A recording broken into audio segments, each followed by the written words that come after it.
ওই মাঠের তো সেই কুমড়ো গাছ ছিল, মেলা দিন দেখতে যায়নি কুমড়ো গাছ। কুমড়ো গাছের কি অবস্থা হইলো গাছ দেখা। কি রে, এটা মামুন নাকি? যাই দেখে আসি কুমড়ো গাছের কি অবস্থা, দেখে আসি।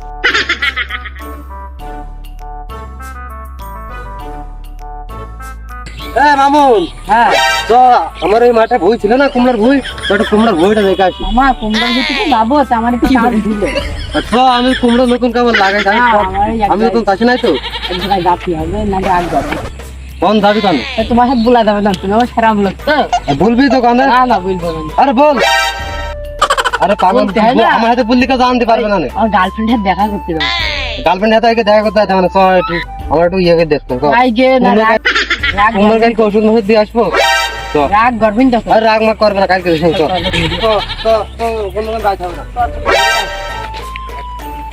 মামুন, মনে তো গেছিলাম কুমড়ো ভালোই হবে, নতুন গাছ কেরাম কি হবে, দাম মাম কেরাম আছে।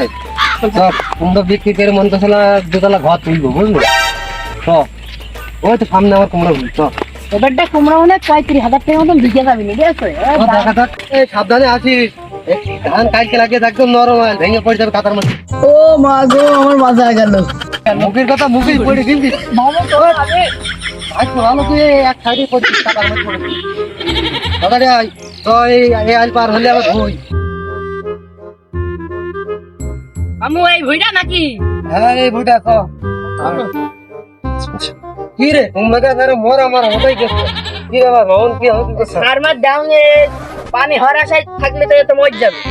আরে আল্লাহ রে, তাপ মারবার জন্য কি হচ্ছে? অটো অটো সামনে আগাও। সামনে গাছ দেখে আসি কি কি রে। এই গাছটা দেখবি, গাছটা তো বলে ভালোই আছে। এই গাছটা গাছ একটু মরা মরা হয়ে গেছে, এই সমুদ্রে ইট ভাটার জন্য। ইট ভাটা এখানে এই মাঠে মানে কোনো চাষই হয় না। এই ইট ভাটা তো তাপমাত্রা, তারপরে যে বালি টালি আসে, ধুমর ইয়ে, এইসব আবহাওয়ার জন্য এইসব গাছপালা হতেই চায়। তাহলে শিক্ষা দিতে হলে ইট চুরি করতে হবে। তো আরেকটা গাছ দেখে আসি। এই গাছটা দেখো তো, এই গাছটা বাড়ছে না কেন? এরম গাছ সব এরম ছোট ছোট থাকছে, একটা বড় একটা ছোট। তুমি বললো ভাটার জন্য গাছ মাছ বাড়ছে না, বালির জন্য চাষ মাস হচ্ছে না। কি করতে হবে এখন? এই শিক্ষা মিক্ষা দিতে হলে ইট চুরি করতে হবে, কি করা যাবে? হয় না, ইট চুরি করতে রাগ লাগলে বলছে আমার রাগ হয়ে গেছে, আমার একটু চুরি মরে মত নেই। দেখবে না, ম্যানেজাররা ঘুমায়, ওই বসে ঘুমায়। ম্যানেজার ঘুমায়, তোর বুঝলো কিটা? দেখো কেন, সামনে আগাও। চদিন দেখে আসি। শোন শোন, ইট চুরি করে ভাবছি ঘর বানাবো, 2 বছর হলে তো একটা ঘর হবে নাকি? আমারও মনে মনে ছিল, কিন্তু একা একা করতে চাইছিলাম তো, তাহলে কেউ না জানতে পারে। বইয়ের কাছে ভাটা হওয়া এই একটা সুবিধা। আমি আর একটি ভেবে রেখেলাম যে ভাটা করে বই নেবো, 1 বছরের মেয়াদে বই রয়েছে, 1 বছরের মধ্যে 5টা 5টা করে ইটও নিয়ে যায়, তাহলে মুখের ঘরে অর্ধেক হয়ে যায় আমার। চারটা পাগল 5টা 5টা করে নেবো, কেন একদিনই কষ্ট নেবো। তাহলে বলছি না, মানে এই ইট নিয়ে গেলে হয় না? নাম্বারিং এর থাকতে আমি আধা না, ওখানে এত চলে না, কেসব তোমার প্লেট দিলে ওই নাম্বারিং এর তাহলে শুরু করে দাও, ভালো থাকে। ওই ইট নিলে কেন হয়?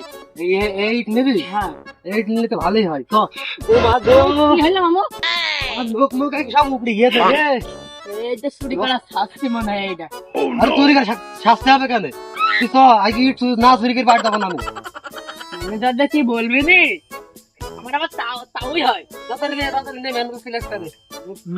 সঞ্জু হয়ে গেল, আর ভালো লাগে না, বাড়ি যেতে হবে। কি করি, এই ম্যানেজারের চাকরি আর ভালো লাগে না। যাই দেখে আসি একটু, আবার ডিউটি পেলে গেল, আমি তো একলা গেলাম, একটু যাই ঘুরে বেড়ে দেখে আসি সব ঠিকঠাক আছে কিনা।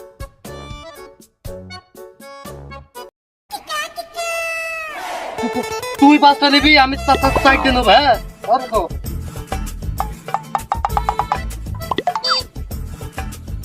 ওরা কার ইট নিয়ে যাচ্ছে? ওরা কারা ইট নিয়ে আসছে? কারা? দাঁড়া দাঁড়া দাঁড়া দাঁড়া দাঁড়া দাঁড়া, তাওই ইট কোন নিয়ে আসছিস? এই রাস্তায় কি হলো ছিল রে, এক সাইড তুই আগে খাইলাম মারো। হ্যাঁ, এক সাইড কিছু মানে? হ্যাঁ, ইট তোকে হাতে হাতে বলে এক সাইড মানে? হ্যাঁ, তোর মতলবটা কি? এই এক সাইডে ছিল, সাইড বাই দিচ্ছি। আবার তুই কস কেন? হ্যাঁ, ভাই শোনো, এই যে সাইডে পড়ছিলে তো আমার বই এখানে, ভুল দেখতে এলাম এসে ইট রাস্তায় পড়ে ছিল পায়ে পাঁচজন মিলে আমার সর ধরছে। ভাই এখানে কি হচ্ছে ভাই? এটাকে এটা ইট মিট নিয়ে যাচ্ছে। ভাই এরা কিন্তু পাকা তো, পাকা তো, তাই সাবধানে দেখ। না ভাই আমার ফোন না